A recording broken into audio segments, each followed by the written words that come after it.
It was all rushing at me like a freight train, and yet in my mind it was just, oh my gosh, I have cancer.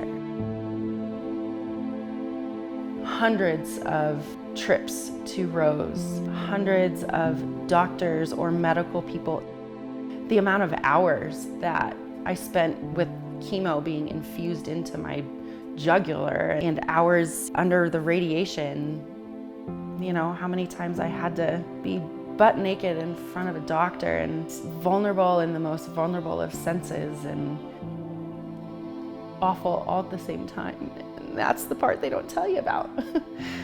Go see this plastic surgeon, they're gonna help put you back together. Okay, I had no idea what that actually meant. Not only do they strip everything feminine from you with, you know, amputating boobs off of you, and then in chemo you lose hair and you lose eyelashes and you lose eyebrows, and like you lose all things feminine, and it was so hard.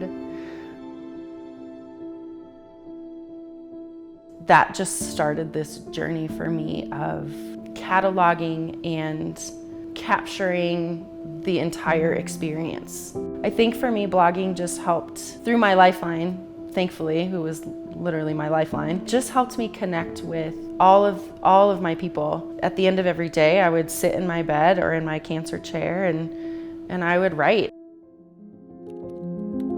If only we'd known what was headed our way. Milestones in life offer so much. Opportunities to reminisce, to consider growth, to contemplate gratitude. 2020 was supposed to be different. We were supposed to be planning a celebration of our oldest daughter's graduation from high school, a milestone that, well, we were just happy to get to. As the socially distant, everyone in a mask, months delayed ceremony neared, we spent time reflecting on the pictures that have captured the past 18 years.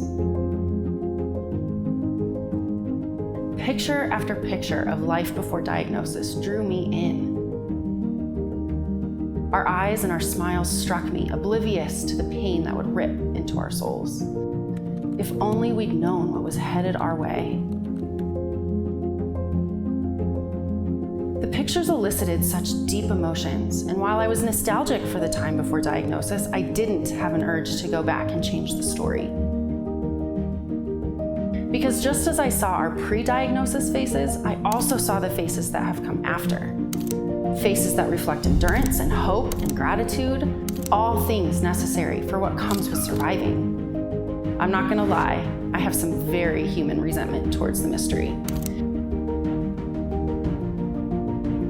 If only we could see what's coming, then we could be more prepared, right? Because the freight trains hurt just way too much. But as much as I struggle with the mystery, the reality is that if we were actually responsible for our own lesson planning, our bias would naturally hold us back, and we wouldn't be nearly as strong as the mystery offers, nor as grateful. And we certainly couldn't learn the depth of our own courage. Courage isn't being fearless. It's not only okay to be afraid, it's human to be afraid. Courage is having that fear but moving forward anyway, whether you want to or not, because sometimes you don't have a choice. Allowing others to step into your world, to see your vulnerability, that's courage. That's community, that's love. It's far stronger than cancer.